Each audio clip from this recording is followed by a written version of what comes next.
Hello বন্ধুরা, পুতুল কিচেনে আপনাদের সবাইকে স্বাগত। আজকের রেসিপি চিকেন ফিঙ্গার। চিকেনটাকে ভালো করে ধুয়ে জল ঝরিয়ে নিয়েছি। এখানে চিকেনের সলিড পিসগুলো নিয়েছি।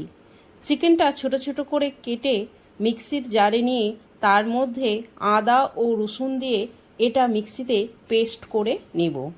এবার একটা বড় বোলে চিকেন পেস্টটা নিয়ে তার মধ্যে পেঁয়াজ আর কাঁচা লঙ্কা কুচি, স্বাদ মতো নুন, লঙ্কা গুঁড়ো, গোলমরিচ গুঁড়ো, একটু তেল, কসুরি মেথি, 2 চামচ কর্নফ্লাওয়ার ও 2 চামচ ব্রেডক্রাম্ব দিয়ে ভালো করে মেখে নেব।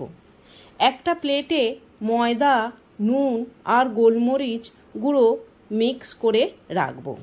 আর একটা বাটিতে নুন, গোলমরিচ গুঁড়ো আর একটা ডিম ফাটিয়ে গুলে রাখব। তারপর হাতে একটু তেল লাগিয়ে চিকেনের পেস্টটা এইভাবে লম্বা লম্বাভাবে বানিয়ে ময়দার মধ্যে লাগিয়ে তারপর ডিমে কোট করে ব্রেডক্রাম্বে কোট করে নেব।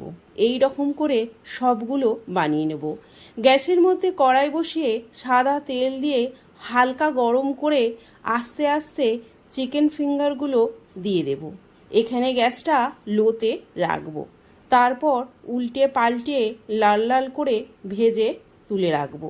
বন্ধুরা, চিকেন ফিঙ্গারগুলো খুব মুচমুচে হয়েছিল। যদি আমার এই রেসিপিটা আপনাদের ভালো লাগে তাহলে লাইক, কমেন্ট ও শেয়ার করে দেবেন। সাবস্ক্রাইব করতে ভুলবেন না। ধন্যবাদ বন্ধুরা।